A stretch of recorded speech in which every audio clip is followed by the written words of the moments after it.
Selamat malam pemirsa, Jateng hari ini edisi Senin 10 Maret 2025 hadir ke hadapan Anda. Beragam berita aktual dan terpercaya telah kami rangkum dalam Jateng hari ini. Bersama saya Mia Pratiwi, berikut Jateng hari ini selengkapnya.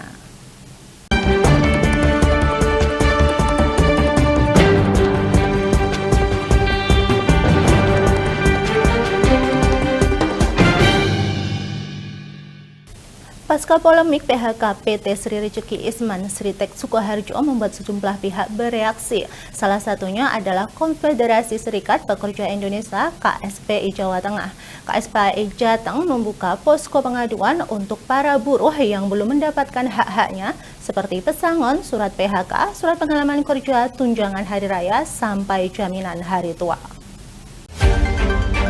Sambil menunggu kawan-kawan, Konfederasi Serikat Pekerja Indonesia KSPI Jawa Tengah akan membuka posko pengaduan dan advokasi PT Sritek yang dilaunching pada hari Senin 10 Maret 2025 sampai Jumat 14 Maret 2025 di Jalan Subali, Kota Semarang dan di depan PT Sritek Sukoharjo. KSPI Jateng menilai selama kurun waktu 3 bulan ke belakang, pemerintah khususnya Kemenaker telah salah langkah dalam mengambil keputusan. Kesalahan tersebut dilihat dari langkah awal Kemenaker dan Wamenaker yang sudah diperintahkan oleh Presiden untuk menyelamatkan para buruh dari PHK namun gagal dan tidak bisa mengakomodir perintah tersebut. Maka dari itu KSPI Jateng berinisiatif untuk terjun ke lapangan untuk memulai posko pengaduan atau disebut Posko Orange. Posko tersebut bertujuan untuk mendata para buruh yang belum mendapatkan hak-haknya seperti pesangon, surat PHK, surat pengalaman kerja, tunjangan hari raya, sampai jaminan hari tua. Yang akan kita launchingkan dua, yaitu di Kota Semarang, di Jalan Subali, dan yang kedua di depan PT Sritek di Sukoharjo. Sikap kami dari KSPI Jawa Tengah hari ini mengeluarkan sikap yang memang harus langsung terjun ke lapangan. Mengapa seperti itu? Karena dalam kurun waktu 3 bulan ini banyak sekali menurut kami langkah-langkah yang dilakukan oleh pemerintah termasuk Kemenaker. Ini sangat menurut kami ketika orang diberikan tugas tanpa ilmu jadinya seperti ini. Justru menurut kami kesalahan Sritek ini yaitu langkah Kemenaker awal yang tadinya sudah diperintahkan oleh Presiden Republik Indonesia untuk menyelamatkan, justru Kemenaker apalagi Menteri Tenaga Pak Yasli dan Ebenezer Nur itu tidak mampu, malah justru mempermalukan Presiden Republik Indonesia sekarang. Justru perintahnya menyelamatkan tapi tidak bisa menyelamatkan. Nah, makanya kami menyikapi hari ini. Yang kedua, kami akan terjun langsung ke lapangan. Hari ini kita akan prepare, besok kita akan mulai posko pengaduan yang bertujuan posko itu kami sebut dengan Posko Orange. Posko Orange di bawah KSPI. Kita akan mendata siapa yang belum dapat pesangon, siapa yang belum mendapat THR, siapa yang belum mendapat pengalaman kerja, paklering, dan lain-lain sebagainya hak-hak buruh. Artinya kami menyingkapi bahwa Sritek ini harus diselamatkan memang sesuai dengan perintah Presiden Republik Indonesia itu sudah melalui pertimbangan yang matang. Ini akan menjadi berdampak nasional. Tetapi kembali lagi bahwa kami sampai terjun ke lapangan itu memang banyak pertimbangan kita. Itu teman-teman. Yang kedua, menyikapi dengan langkah-langkah Pemprov memang sudah kami apresiasi juga sudah cepat ya. Bentuk kepedulian gubernur yang baru ini memang langsung terjun dan cepat kelihatan kepedulian kepada buruhnya. Tapi memang diingat bahwa kasus ini akan panjang. Jadi Pak Gubernur yang sekarang ini kan seakan-akan mendapat awu anget kalau bahasa kita itu. Beliau baru dilantik langsung dapat masalah ini. Makanya kami hari besok itu adalah menyupport bagaimana teman-teman yang belum terdata untuk advokasi terkait hak-haknya terkait pesangon, THR, JHT, JKP segala macam nanti bisa melaporkan ke posko kami yang sudah kami dirikan mulai besok hari Senin sampai hari Jumat di Kota Semarang dan di Jalan di Sri Rezeki di posisi di PT Isman Rezeki di Sukoharjo di Sriteknya. Sementara soal langkah-langkah pemerintah provinsi, Pemprov Jateng, KSPI Jateng mengapresiasi lewat kebijakan Gubernur Ahmad Lutfi yang peduli dan tanggap dalam mengatasi permasalahan ini.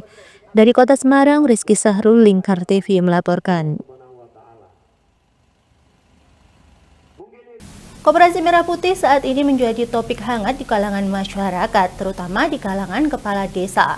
Berbagai polemik muncul seiring dengan isu bahwa keberadaan koperasi ini dapat menghambat pembangunan dan kesejahteraan desa. Bahkan baru-baru ini terdengar kabar bahwa sejumlah kepala desa berencana menggelar aksi di Jakarta sebagai bentuk protes. Saat ini perdebatan mengenai Koperasi Merah Putih menunjukkan adanya perbedaan pandangan di antara kepala desa. Sejumlah kepala desa optimis keberadaan koperasi tersebut nantinya akan memperkuat ekonomi desa, sementara yang lain khawatir akan dampak negatifnya. Kepala Desa Mojowarno, Kecamatan Kaliori, Rembang, Sumanto mengungkapkan pandangannya mengenai Koperasi Merah Putih. Dirinya mengaku mendukung program ini, namun dengan satu catatan penting, Kementerian Dalam Negeri Kemendagri harus melakukan survei langsung ke lapangan untuk memahami kondisi dan kebutuhan setiap desa. Dengan begitu, nantinya dapat memastikan bahwa koperasi tersebut akan memberikan dampak positif, bukan justru menghambat keberlanjutan badan usaha milik desa, BUMDes. Sama Jowarno tanggapan mengenai Koperasi Merah Putih, ya setuju saja. Tapi harus melihat situasi kondisi dari pemerintahan, dari desa-desa juga. Jangan sampai terjadi hal yang tidak kita inginkan. Harusnya pemerintahan itu menurunkan intelijennya dari pengurusnya ke desa-desa. Apa desa itu perlu dikasih bantuan segini apa tidak? Apa layak tidak? Ya, itulah kita harus merilis dulu. Jangan sampai pemerintahan langsung menyampaikan seperti itu. Ya. Artinya nanti juga akan ada dampaknya nggak Pak buat BUMDes sendiri Pak? Ya tetap ada. BUMDes itu kan sudah ibaratnya hasil BUMDes itu bisa dikelola dengan masyarakat dan pertanggungjawabannya kepala desa. Kalau ada apa-apa itu ya kepala desa. Nah itulah dari BUMDes itu ketahanan pangan masuknya ya ke BUMDes bakalan. Kita harus mengelolanya dengan sebaik-baiknya. Jangan sampai salah langkah, itu saja. Oke, untuk adanya isu ada demo dari kepala desa itu kalau di Rembang sendiri seperti apa? Kami kemarin dari kepala desa tidak ada demo masalah Koperasi Merah Putih, tidak ada. Cuma ya celendang-celending lah ngomong seperti itu, permasalahan di desa seperti banyaknya kalau dikasih permasalahan lagi. Ya tidak permasalahan lah, tanggung jawab bahwa uang segitu seumpama dana desa 1M digunakan untuk Koperasi Merah Putih yang dalam segi pembangunan desa akan terhambat juga. Saya cuma mengingatkan saja kok. Program pemerintahan baik, siapa yang tidak bilang baik. Saat disinggung terkait akan adanya aksi protes Kades, Sumanto mengaku belum menerima informasi terkait aksi tersebut. Meskipun demikian, dirinya menyatakan bahwa banyak kepala desa lain yang menyampaikan keluhan mengenai rencana koperasi ini. Dari Rembang, Vicky Rios, Lingkar TV melaporkan. Akan membentuk Koperasi Desa Merah Putih atau Kopdes Merah Putih. Program ini akan dijalankan di Laksanakan perintah Presiden Republik Indonesia Prabowo Subianto, Bupati Pati Sudewo meminta seluruh kepala desa untuk segera membentuk Koperasi Desa Merah Putih. Koperasi ini sebagai sarana distribusi gas LPG, sembako, alat pertanian hingga mendukung program makan bergizi gratis.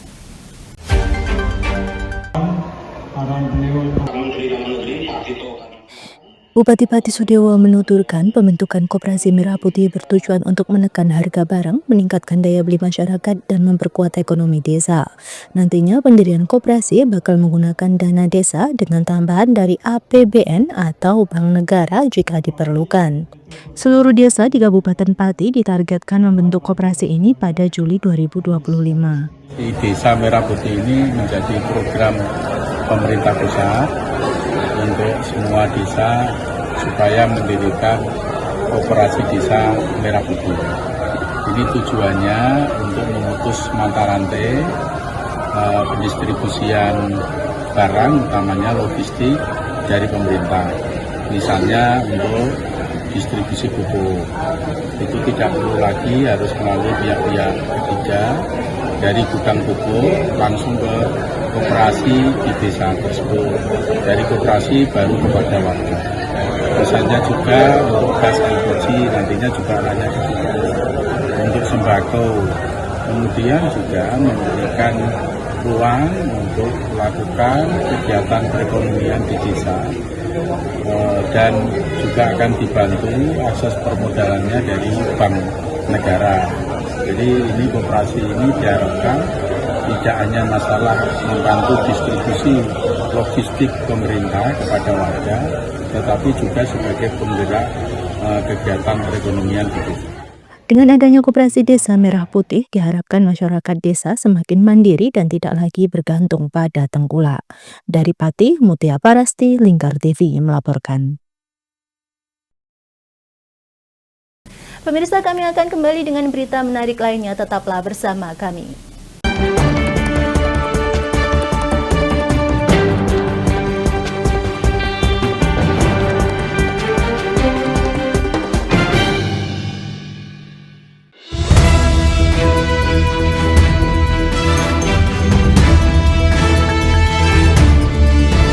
Menemani pagi Anda dengan menyajikan berita nasional dan regional yang dikupas secara akurat dan aktual untuk awali hari.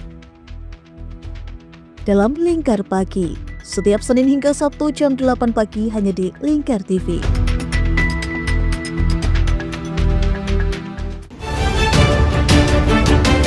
Menyajikan berita dan informasi pilihan untuk meringkas hari dan membuka wawasan terkini.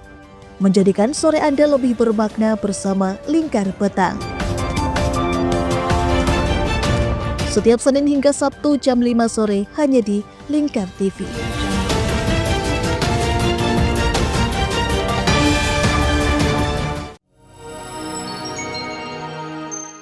Selain si retinol ini, coach itu ngomongin retinol apa sih dok sebenarnya retinol itu? Bagus sih programnya. Yang saat ini ya kayaknya sudah beberapa tahun yang Wah, boleh banget nih ditonton setiap hari. Meanwhile,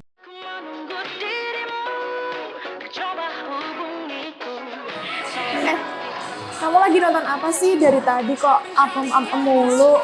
Ini loh lagi nonton program Cantik Sehat di Lingkar TV. Bagus banget nih programnya. Ini. Oh, ada ya program kayak gitu? Ada loh di programnya di Lingkar TV. Kamu udah tahu kan Lingkar TV? Belum. Kan belum tahu Lingkar TV. Lingkar TV itu TV digital streaming online yang sudah mengantongi izin PSE dari Kominfo dan bisa diakses di HP kalian mestinya. Oh iya? Iya, bagus loh. Coba di-download sekarang. Bentar deh, aku tak coba download dulu. Iya. Selain program Cantik Sehat, kalian juga bisa menonton program lainnya di Lingkar TV dan bisa ditonton kapanpun dan dimanapun kalian berada loh. Gimana, udah bisa? Udah nih, punyaku udah bisa. Punyaku juga udah nih. Oh iya, bagus dong kalau udah download semuanya. Tunggu apa lagi? Sekarang giliran kamu download aplikasi Lingkar TV di Play Store.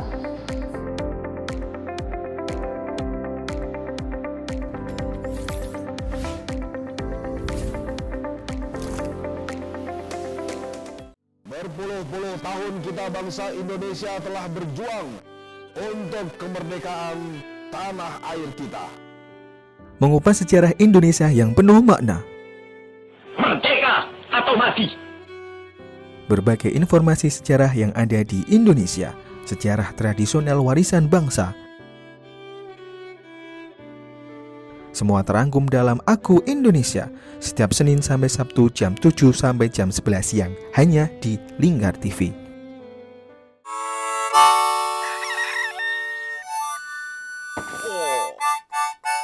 Selamat pagi, Patrick. Selamat pagi, SpongeBob. Apa kalian dua orang bodoh bisa diam? Menemani hari Minggu adik-adik dengan kartun-kartun kesayangan. Patrick, sanjunglah konsumen. Buat dia merasa senang. Halo, hai sayang. Inilah Dunia Anak setiap hari Minggu jam 7 pagi sampai jam 11 siang hanya di Lingkar TV.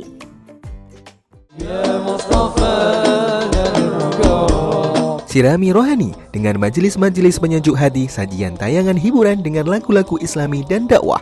Halal, bersih, dimakan maka hasilnya akan bagus. Kami hadir dalam Majelis Nusantara setiap hari pukul 7 malam sampai jam 12 malam hanya di Lingkar TV. Ane wis golek baten ngono kuwi njur aspal kon.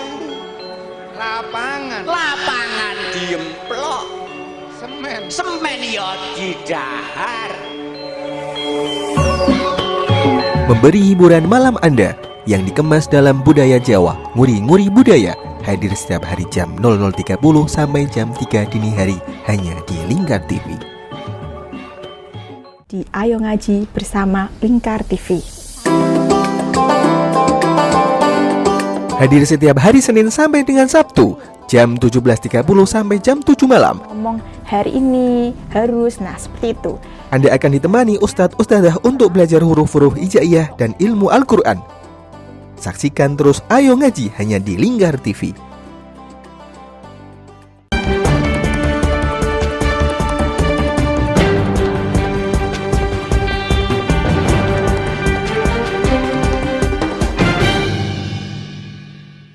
Pemirsa, pasca robohnya atap ruang kelas SDN 2 Purwosari, Bupati Kudus Sam'ani Inta Qoris bersama Dinas Pendidikan Pemuda dan Olahraga melakukan peninjauan ke lokasi pada Minggu pagi. Bupati memastikan proses belajar mengajar tetap berjalan serta menjamin perbaikan ruang kelas segera dilakukan. Beginilah kondisi terkini SDN 2 Purwosari Kudus pasca robohnya atap ruang kelas 5 yang terjadi pada Rabu siang lalu. Meski tak ada korban, kerusakan ini juga berdampak pada ruang kelas 4 dan 6, sehingga proses belajar mengajar terpaksa dipindahkan ke Laboratorium Bahasa, Perpustakaan, dan UKS. Bupati Kudus Sam'ani Inta Qoris yang berlangsung meninjau lokasi memastikan pemerintah akan segera menangani kerusakan tersebut. Dirinya juga memerintahkan Dinas Pendidikan untuk mengantisipasi agar peristiwa serupa tidak terulang, serta menjamin keselamatan siswa dan guru.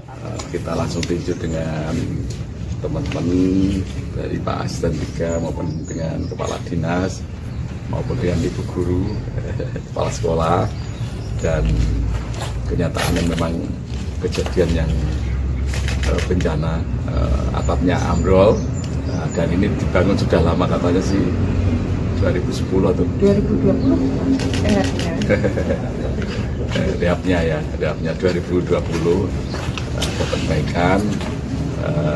Moga-moga ini segera harus ditangani. Nanti skemanya nanti teman-teman dari Dinas Pendidikan biar ketemu saya nanti. Yang penting kita jaga jangan sampai terjadi korban, terutama untuk anak sekolah, dan untuk proses belajar mengajar nanti biar diantisipasi oleh Kepala Dinas maupun Ibu Guru atau Kepala Sekolah tempatnya nanti di mana, dan ini segera kita tangani. Dan ini nanti kami dalam hati punya konsep ya. Konsep artinya gini, setiap mau lelang kan ada review oleh inspektorat. Tidak hanya masalah review masalah harga, tapi kita akan tambah review masalah spek maupun mutu kualitas bangunan. Ya, ini menjadi catatan kita kan, jangan sampai lagi ada kabar kalau sekolah ambruk dan menimpa anak-anak didik kita. Itu menjadi catatan kita bersama. Kepala SDN 2 Purwosari, Heri Hartati, mengaku kejadian terjadi secara tiba-tiba tanpa ada tanda-tanda kerusakan sebelumnya. Atap kelas 5 roboh sekitar pukul 12:30 siang, hanya selisih 15 menit dari jam pulang siswa. Februari 2025. Itu karena apa, Bu? Ya kita belum tahu Mas, karena saat itu kondisinya masih bagus-bagus saja. Bahkan paginya kita juga masih kita gunakan untuk KBM. Berarti saat kejadian sedang ada KBM atau? Tidak ada. Anak-anak alhamdulillah sudah pulang. Sudah pulang ya? Ya, 12.30. Runtuhnya tuh 12.30, anak-anak pulang jam 12:04. Oh, selang. J. Ini berarti kelas berapa, Bu? Yang Kelas 5. Kelas 5 sama kelas? Kelas 5, efeknya di kelas 6 dan kelas 8. Ya. Dampaknya. Terus saat ini, Bu, untuk KBM sendiri? Untuk saat ini kita mengantisipasi anak-anak kita pindahkan di ruang lab, laboratorium bahasa, juga ruang perpustakaan dan ruang UKS.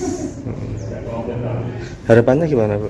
Harapan dari sekolah semoga cepat ditangani sehingga anak-anak dapat belajar dengan aman dan nyaman. Kalau jumlah siswanya berapa, Bu? Kelas 5, kelas 6, kelas 4? Iya. Kelas jumlahnya berapa jumlah siswanya? Jumlah seluruhnya 90. Satu kelas sampai kelas 6? Kelas 1 sampai kelas 6. Pasca inspeksi, Bupati Kudus berjanji akan memastikan proses perbaikan berjalan cepat agar kegiatan belajar mengajar kembali normal. Dari Kudus, Fathur Rahman, Lingkar TV melaporkan. Pemerintah Kabupaten Kendal akan memberikan layanan khusus bagi korban banjir yang kehilangan surat berharga untuk pengurusan administrasi kependudukan seperti KTP, KIA, KK, akte kelahiran, dan akte kematian. Dispenduk Capil langsung memberikan cetak duplikat gratis. Dinas Kependudukan dan Pencatatan Sipil Dispenduk Capil Kendal launching layanan inovasi pelayanan administrasi kependudukan korban bencana disingkat PAKBANA. Launching dilakukan di Balai Desa Kebon Harjo, Kecamatan Patebon, sekaligus menyerahkan adminduk warga korban banjir dan pengobatan gratis. Kepala Dispenduk Capil Kendal, Ratna Musatika Ningsih menjelaskan program PAKBANA bertujuan untuk memberikan kemudahan akses bagi masyarakat yang terdampak bencana alam dalam memperoleh kembali dokumen kependudukan penting, seperti kartu tanda penduduk, kartu keluarga, dan akte lahir. Yang dilaporkan oleh Kepala Desa Lanji dan Kebon Harjo dari warga yang hilang kepada kami. Jadi hari ini penyerahan secara massal administrasi kependudukan yang hilang. Namun demikian sebelumnya juga ada yang mandiri ke kantor kami karena kami juga buka untuk posko Lanji dan Kebon Harjo. Kalau totalnya sendiri ada berapa, Bu? Ada. Di sini ada tadi ada datanya untuk yang Kebon Harjo, kakaknya ada berapa tadi? KK 53, KTP hilang 12, kemudian akte lahir 83, dan akte kematian 7.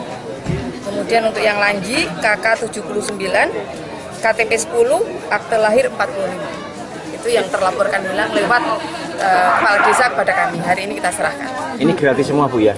Gratis, dan sekaligus ini kami belajar dari bencana kemarin, terinspirasi, kemudian lahirlah PAKBANA, pelayanan administrasi kependudukan bagi korban bencana. Jadi kami menerbitkan kembali dokumennya dengan persyaratan yang kami permudah.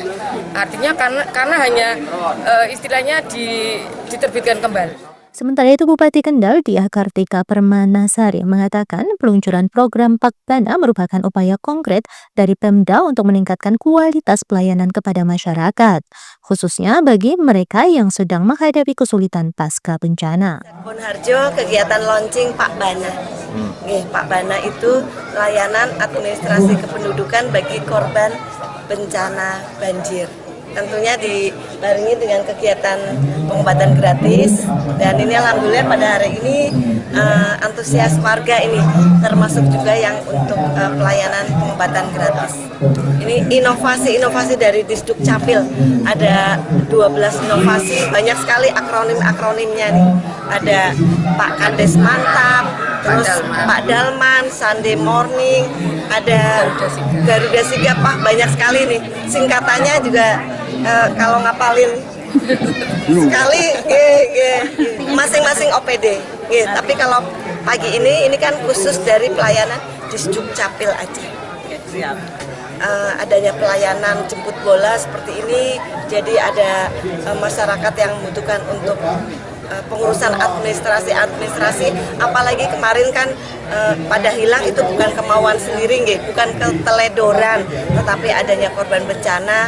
Tentunya juga pemerintah Kabupaten Kendal harus hadir sebagai bentuk perhatian untuk memudahkan warga masyarakat untuk mendapatkan kembali dokumen-dokumen yang hilang di saat banjir kemarin.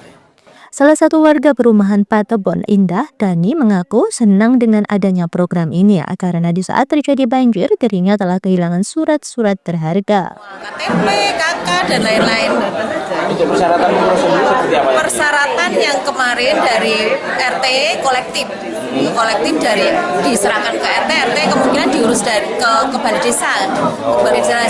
Ini untuk pencanangan inovasi Pak Banda secara simbolis sudah jadi semua, alhamdulillah. Jadi sudah jadi ya KTP-nya? Sudah jadi semua berkas-berkas yang hilang, yang berkas-berkas yang hilang itu alhamdulillah sekarang sudah jadi semua. Kemarin memang tidak bisa menyelamatkan Bu ya? Menyelamatkan, tapi hancur semua. Menyelamatkan tapi nggak tahu kalau banjirnya akan naik airnya ternyata sampai 2 meter ya, lanjut semua. Dengan adanya penyerahan ini masyarakat memberikan dapat kemudahan sekali. Mungkin yang lain-lainnya yang belum sempat seperti ini mungkin besok bisa daftar ke Pak Bana. Sementara itu, RSI Kendal menjelaskan cek dan pengobatan gratis yang dilakukan bagi warga terdampak banjir ini telah dilaksanakan untuk ketiga kalinya. Yang pertama dari Rumah Sakit PKU Aisyah Kendal, kemudian yang kedua dari RSI, kemudian yang ketiga ini juga dari RSI.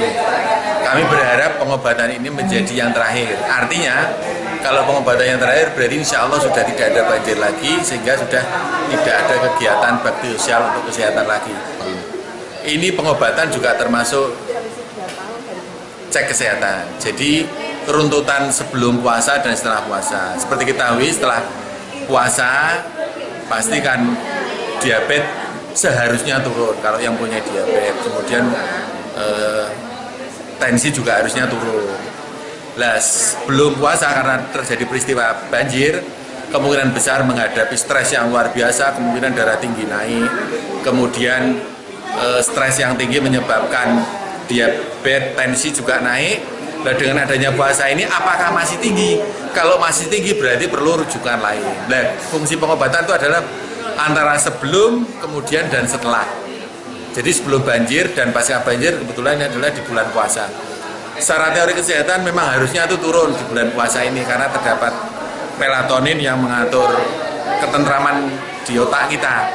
Sehingga semuanya kembali ke normal. Dari Kendal, Jawa Tengah, Wahyudi, Lingkar TV melaporkan. Dalam menyambut bulan suci Ramadan 1446 Hijriah, Yayasan Cinta Du'afa Kendal menggelar program Safari Ramadan yang diawali di kantor sekretariat Yayasan di Desa Rejosari, Kecamatan Ngampel. Kegiatan ini bertujuan untuk memberikan santunan kepada anak-anak yatim piatu dan du'afa. Agak semakin berat.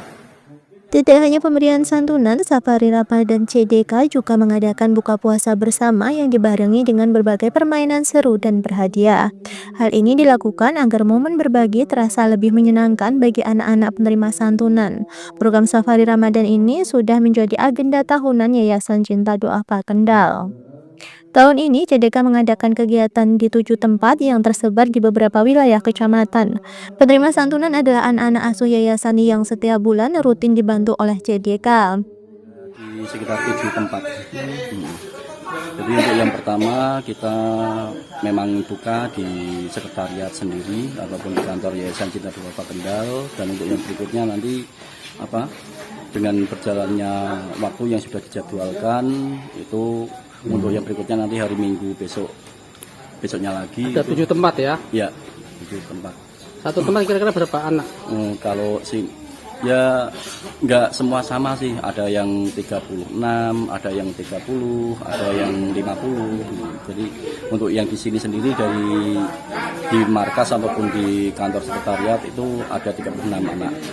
Itu buka bersama dan santunan itu ya? Ya betul, untuk yang di sini santunan sama buka bersama. Ada juga di tempat yang lain ada acaranya yang siang, ada juga yang malam juga sih. Yang intinya kita kan pelaksanaannya kan untuk safari Ramadan itu kan untuk santunan. Jadi ya langkah baiknya kalau misalkan beserta dengan buka bersama itu lebih kayaknya lebih meriah lah. Jadi bisa makan bareng-bareng sama anak-anak yatim piatu.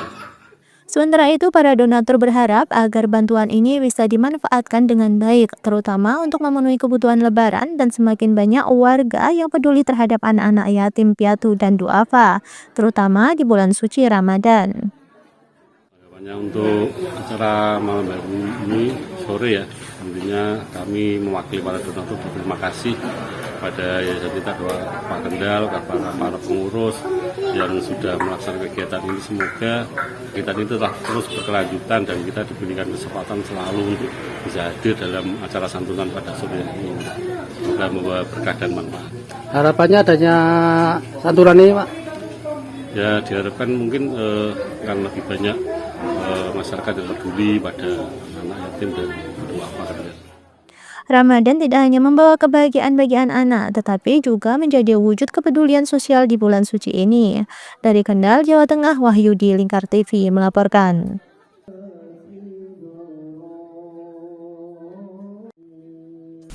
Jepara International Furniture Buyer Week JIFBW 2025 resmi dibuka oleh Wakil Bupati Jepara Muhammad Ibnu Hajar pada Minggu 9 Maret 2025 di Gedung Wanita. Event ini tidak hanya menjadi ajang pameran saja, melainkan juga simbol kebangkitan industri furniture Jepara di kancah global. Wakil Bupati Jepara Muhammad Ibnu Hajar menyampaikan jika Jepara merupakan the World Carving Center, untuk itu pihaknya akan terus meningkatkan daya saing industri furniture dan ukir hingga ke tingkat internasional. Salah satu langkah konkret yang dilakukan Pemkab Jepara yakni mendorong partisipasi pelaku industri furniture di sejumlah pameran. Ukir Kabupaten Jepara ini kembali berjaya. Dan semoga JIFBW acara-acara pameran mebel dan ukir akan terus diadakan di Kabupaten Jepara. Jadi setelah meninjau bagaimana Bu? Ya setelah meninjau bagus lah. Itu apa? Karya-karyanya luar biasa. Tapi sudah ukir ini tidak hanya bisnis semata, tapi ini adalah warisan nenek moyang kita yang harus kita lestarikan dan kita perjuangkan dan kita jayakan kembali di Kabupaten Jepara. Sementara itu, Ketua Panitia JIFBW 2025 Muhammad Ahlak menyampaikan jika tahun ini ada beberapa event pendukung seperti Jepara International Furniture Design Award JIFDA dan Jepara International Carving Contest JICC. Event JICC merupakan wadah untuk media bagi para seniman ukir Jepara untuk memamerkan hasil karyanya. Konsep-konsep barunya kita juga ada sekarang tahun ini kita ada acara pendukung yaitu Jepara International Furniture Design Award dan juga ada Jepara International Carving Contest. Harapannya dari desain itu kita bisa menciptakan inovasi-inovasi baru, inovasi-inovasi produk baru, dan juga untuk carving contest itu juga untuk mempromosikan ini bahwa carving itu memang ada di Jepara, yang terbesar itu di Jepara juga. Dan itu juga untuk daya tarik para pemuda-pemuda untuk bersedia dan semangat untuk belajar ukir seperti itu. Apalagi tadi seperti yang disampaikan dari Pak Wagub, akan ada insentif bagi pengukir dari Kabupaten Jepara. Untuk transaksi untuk tahun kemarin kita ada 2,3 juta dolar. Tahun kemarin harapannya ini bisa mencapai 4,3 juta dolar dengan 2.000 pengunjung baik dari domestik maupun dari luar negeri. Kita juga sekarang sudah dipromosikan oleh Kementerian Luar Negeri ke berbagai negara, ke kota besarnya kayak gitu, terlebih ke Asia Pasifik dan Afrika, karena pasar Amerika dan Eropa dirasa agak lesu karena ada konflik beberapa di sana.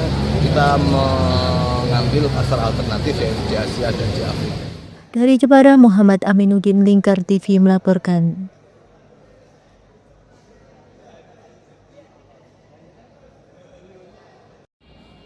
Pemirsa, puluhan ribu gelang haji jamaah haji Indonesia diproduksi di Jepara, tepatnya di CV Al-Karimah, Desa Bakalan, Kecamatan Bai Alit.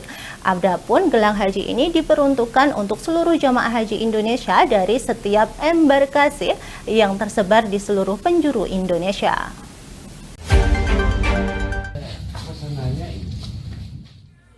Pemilik CV Al-Karimah Bandi menyampaikan sejak tahun 2009 pihaknya diberikan kepercayaan oleh Kemenak RI untuk memproduksi gelang haji untuk identitas jamaah haji Indonesia. Untuk tahun ini 221.000 gelang haji untuk para jamaah dan sekitar 2.000 gelang haji untuk petugas haji Indonesia akan diselesaikan sebelum waktunya. Bandi mengaku jika tahun ini terlambat untuk memulai produksi gelang haji, pasalnya baru memulai 1 minggu sebelum Ramadan. Meski begitu, dirinya tetap menargetkan pembuatan gelang haji dapat selesai sebelum waktunya. Untuk tahun ini ada sedikit perbedaan gelang haji dengan tahun-tahun sebelumnya, yakni ada tambahan 1 lubang sehingga totalnya 4 lubang. Serta adanya warna pada karet gelang yang disesuaikan dengan warna embarkasi dan kode embarkasi.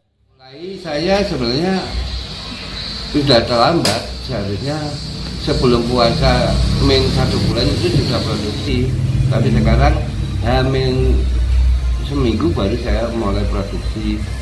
Tapi tidak ada hambatan sebenarnya, ketika hambatan ada itu sebenarnya musim, karena ini musim hujan. Ini tahap sablon dan persiapan untuk etching, namanya etching, terus nanti langsung ke pemotongan per piece gelang seperti ini. Nanti ini sudah mulai proses pemotongan. Jadi kita sirkulasinya sudah mulai potong. Ini sudah bisa mencetak beberapa gelang bisa 7.000 per hari kalau sudah kepotong. Tapi proses itu membutuhkan waktu yang lumayan lama, sekitar 10 hari itu baru mulai proses potong. Perbedaannya sekarang sekarang di karetnya, karet itu masing-masing embarkasi ada warna juga. Satu, yang keduanya nanti karet itu disablon sesuai kode embarkasi, jalurnya SUB atau BTJ, itu masing-masing embarkasi nanti ada sablon juga. Dari Jepara, Muhammad Aminuddin, Lingkar TV melaporkan. Pemirsa, kami akan kembali dengan berita menarik lainnya, tetaplah bersama kami.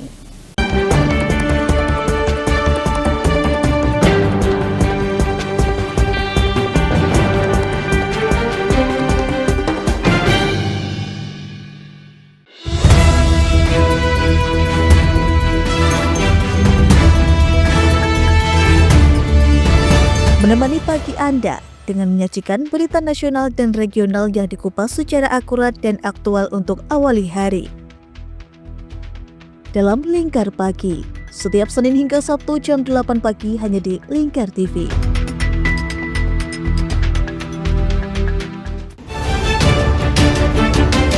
Menyajikan berita dan informasi pilihan untuk meringkas hari dan membuka wawasan terkini.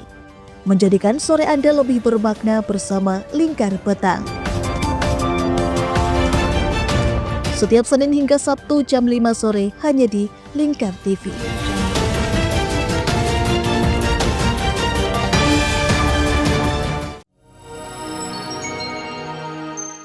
Selain si retinol ini, kalau gitu ngomongin retinol, apa sih dok sebenarnya retinol itu? Bagus sih programnya. Yang saat ini ya kayaknya sudah beberapa tahun yang Wah, boleh banget nih ditonton setiap hari. Meanwhile,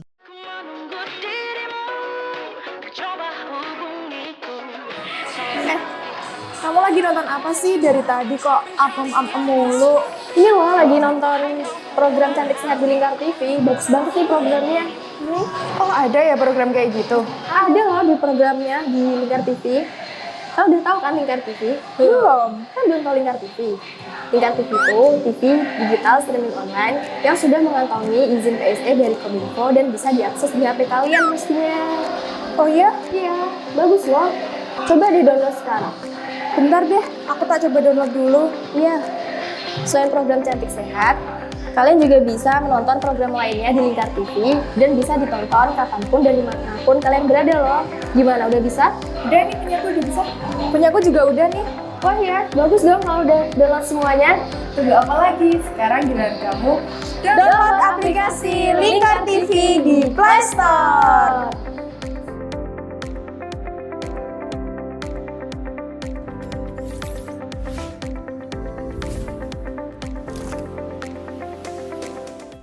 Berpuluh-puluh tahun kita bangsa Indonesia telah berjuang untuk kemerdekaan tanah air kita.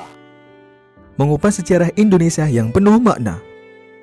Merdeka atau mati. Berbagai informasi sejarah yang ada di Indonesia, sejarah tradisional warisan bangsa. Semua terangkum dalam Aku Indonesia, setiap Senin sampai Sabtu jam 7 sampai jam 11 siang, hanya di Lingkar TV.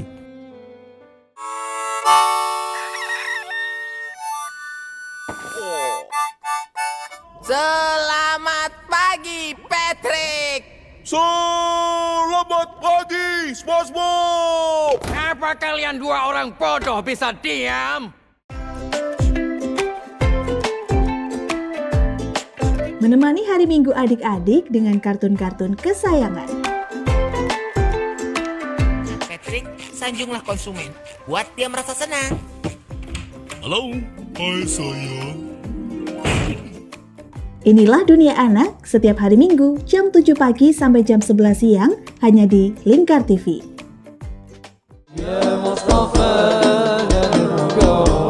Sirami rohani dengan majelis-majelis penyejuk hati, sajian tayangan hiburan dengan lagu-lagu Islami dan dakwah. Halal, bersih, dimakan maka hasilnya akan bagus. Kami hadir dalam Majelis Nusantara setiap hari pukul 7 malam sampai jam 12 malam hanya di Lingkar TV. Ane wis golek baten ngono kuwi njur aspal kon. Lapangan diemplok. Semen ya didahar. Memberi hiburan malam Anda yang dikemas dalam budaya Jawa, nguri-nguri budaya, hadir setiap hari jam 00.30 sampai jam 3 dini hari hanya di Lingkar TV. Di Ayo Ngaji bersama Lingkar TV. Hadir setiap hari Senin sampai dengan Sabtu jam 17.30 sampai jam 7 malam. Ngomong hari ini harus, nah seperti itu. Anda akan ditemani ustadz-ustadzah untuk belajar huruf-huruf hijaiyah dan ilmu Al-Quran. Saksikan terus Ayo Ngaji hanya di Lingkar TV.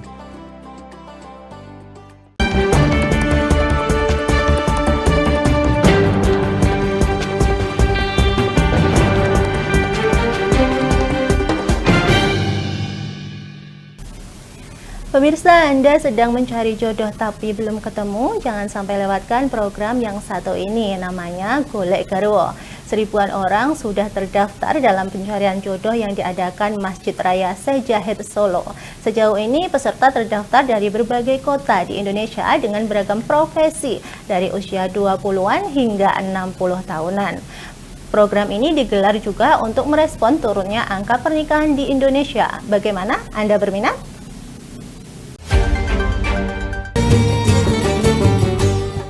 Seribuan peserta ikut program Golek Garwo atau mencari jodoh di Masjid Raya Syekh Zayed Solo. Setelah pendaftaran secara online dilaksanakan, kemudian mereka dipertemukan secara langsung untuk saling mengenal pada Sabtu dan Minggu 8-9 Maret 2025 di masjid setempat. Tidak hanya dipertemukan, mereka juga mendapatkan pemahaman mengenai perjodohan.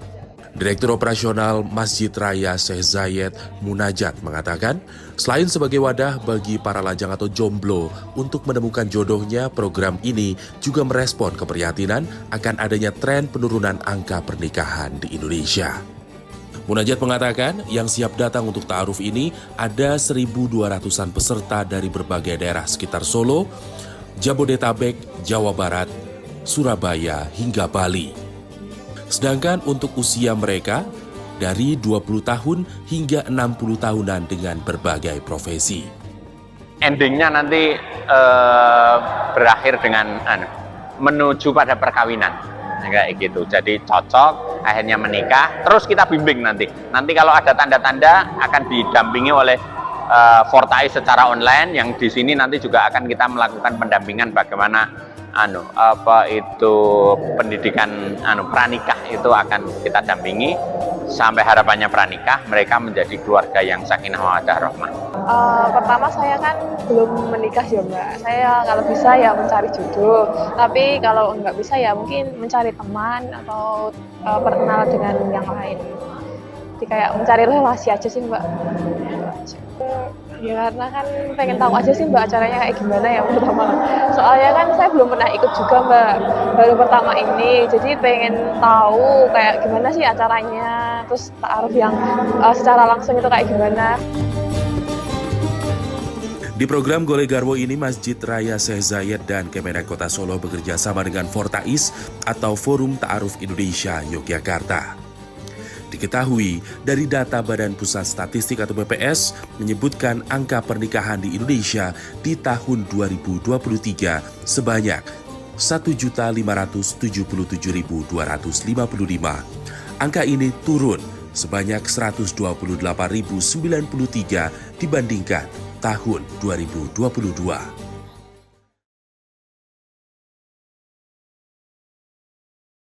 Pemirsa, di Rembang hadir sebuah tempat ngabuburit yang unik di tengah kota dengan konsep fintech yang dipadukan dengan nuansa Belanda.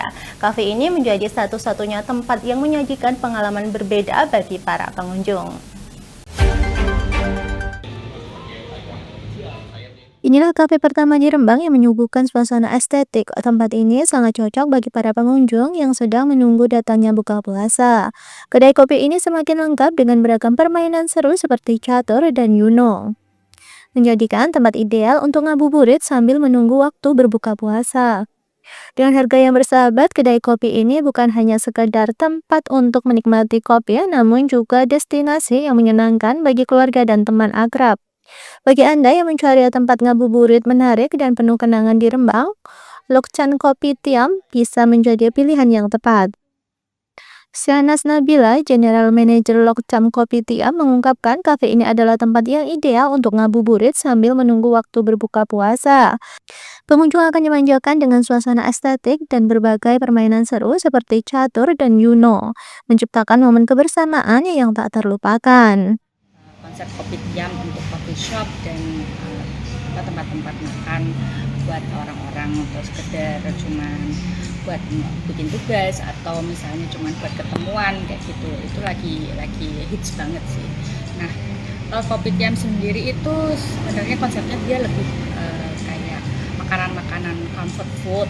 Kita cuman sederhana kayak kopi dikasih air panas gitu aja, atau kopi dikasih susu SKM, atau misalnya Milo panas, Milo es, atau es sirup dikasih susu kayak gitu lah. Pokoknya menu-menu kita tuh yang lebih sederhana. Makanan-makanan kita juga lebih ke kayak makanan-makan rumahan kayak mie goreng, nasi goreng, bubur, terus ada roti bakar. Kalau misalnya snacknya ya kita ada roti bakar, ada kentang goreng.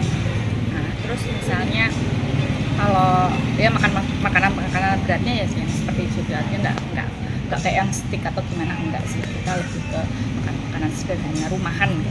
Oh iya, kalau ngabuburit di sini enak banget Kak, bisa dengerin lagu-lagu santai, terus di sini juga bisa. Oh iya, kita punya paket sebenarnya. Kita punya paket ngabuburit yang bisa dipesan cuma 32.000, kita sudah dapat roti bakar sama kopi susu, itu 2 biji. Kita untuk di luar Ramadan kita jam bukanya dari jam 8 pagi karena kita kan memang ada menu-menu yang khusus sarapan kita akan kita luncurkan setelah Ramadan, itu dari jam 8 pagi sampai jam 10 malam. Untuk khusus Ramadan kita dimulai jam 3 sore sampai jam 10 malam. Kafe ini menawarkan menu kopi tiam yang sederhana namun otentik, di mana kopi diseduh hanya dengan air panas. Metode ini memberikan pengalaman menikmati kopi yang lebih dalam, seolah membawa pengunjung kembali ke tradisi lama. Dari Rembang, Fikirio, Lingkar TV melaporkan. Setiap bulan Ramadan tiba, sejumlah masjid selalu menyediakan menu khas untuk berbuka puasa. Salah satunya di Masjid Kampung Petolongan atau dikenal dengan Masjid Jami Pekojan Semarang. Masjid ini memiliki tradisi yang unik hingga kini terus dilestarikan, yakni menyediakan menu bubur India yang sudah berjalan kurang lebih 100 tahun. Penyajian bubur India untuk berbuka puasa sendiri berawal dari kebiasaan para pendiri Masjid Jami Pekojan yang berasal dari Gujarat, India. Mereka mempunyai kebiasaan mengawali berbuka puasa dengan makan bubur sehingga muncul penyebutan bubur India. Usai sholat zuhur, takmir masjid memulai pembuatan bubur India yang dipersiapkan sejak siang hari pukul 10 WIB dengan bumbu-bumbu seperti bawang merah, bawang putih, daun serai, jahe, daun pandan, serta beras. Selama kurang lebih 1 jam, bahan-bahan tersebut dimasukkan ke dalam kuali besar yang dipanaskan menggunakan kayu bakar dan diaduk berkali-kali agar bubur matang merata. Marbot Masjid Ahmad Paserin atau Sirin menuturkan butuh 20 kg beras untuk menyediakan 300 porsi lebih bubur India setiap harinya. Saya persiapannya mungkin dari jam 10 ya, saya 10 kan sudah ngeracik bumbu-bumbunya. Dan kalau habis zuhur kan sudah jadi semua, sudah masuk-masuk. Kalau mengaduk seperti ini berapa lama Pak dari jam kemarin? Ya, dari jam 12-an, ini jam 12 itu setengah 1. Nah. Berapa kilo Pak? 20 kilo, ini masaknya 20. Setiap hari? Nah, itu maksudnya pakai itu ya Pak, kayu bakar ya Pak? Iya, masaknya kayu bakar. Nah, ya. Terus bubur ini disajikan untuk siapa Pak? Ya, orang buka bersama atau untuk buka bersama siapa saja yang mau silakan. Dan sebagian dibagi kepada warga yang minta. Setelah asar, bubur India mulai dibagikan ke warga sekitar, kemudian menjelang maghrib, sejumlah takmir masjid menyiapkan mangkuk warna-warni yang disediakan bagi jamaah yang berbuka di masjid. Bubur India disajikan dengan lauk yang berbeda setiap harinya, antara lain sayur kari dan telur rebus atau sambal goreng. Selain itu juga, sajian menu bubur India ini dilengkapi dengan buah-buahan kurma, serta minuman teh atau coklat. Resep dan rasa dari bubur India tak pernah berubah sejak 100 tahun lebih. Saya merasa bahagia aja, saya nikmati buka puasa bersama ini. Saudara-saudara Sudah sering atau gimana Pak? Ya udah, tahun ini saya disini, insya Allah tetap enak. Sudah sering atau gimana Pak? Sering. Sering. Dari tahun ya semenjak saya tinggal di Semarang. 5 tahun udah makan sering di sini, sering berbuka di sini. Gimana Pak? Rasanya masih tetap sama? Masih tetap sama. Dari Semarang, Rizky Sahrul, Lingkar TV melaporkan.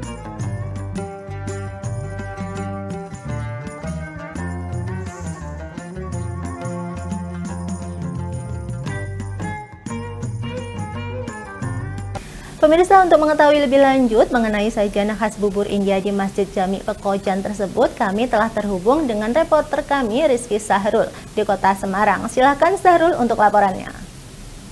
Baik pemirsa Lingkar TV, dimanapun Anda berada, kali ini saya sedang berada di seputaran Masjid Jami Pekojan, Kota Semarang. Dan bagi Anda warga asli Kota Semarang tentu tidak asing lagi dengan bubur India yang selalu disajikan Masjid Jami Pekojan Kota Semarang sebagai menu untuk berbuka puasa. Biasanya para masyarakat berbondong-bondong ingin mendapatkan bubur ini setiap kali menjelang berbuka puasa. Namun para warga dianjurkan untuk terlebih dahulu mengikuti kajian maupun pengajian kultum di masjid tersebut sampai menjelang berbuka puasa. Dan perlu diketahui juga kegiatan berbuka puasa ini sudah berlangsung 100 tahun yang lalu, sehingga kebiasaan membuat bubur ini telah berlangsung cukup lama. Sampai saat ini rutinitas buka puasa masih terus dilaksanakan setiap kali memasuki bulan Ramadan dan akan berlangsung sampai bulan malam Lebaran tiba. Pengurus masjid menghabiskan sekitar 22 kg beras setiap kali membuat bubur ini, dan kurang lebih akan menghasilkan 300 porsi bubur. Dengan dipadu santan kental hingga rempah seperti serai, kayu manis, jahe, daun salam, wortel, oncelang, hingga bawang merah. Jadi bagi Anda warga asli Kota Semarang maupun luar Kota Semarang yang sedang menikmati atau berjalan-jalan di Kota Semarang, tidak ada salahnya untuk mampir di Masjid Jami Pekojan ini ketika bulan Ramadan untuk sekedar mencicipi menu buka puasa di masjid tersebut. Mungkin hanya itu yang bisa saya sampaikan. Kembali ke studio. Terima kasih Sarul atas laporannya. Selamat bertugas kembali. Pemirsa, Jateng hari ini berakhir sampai di sini. Saya Mia Pratiwi, mewakili kerabat kerja yang bertugas pamit undur diri. Selamat malam dan sampai jumpa.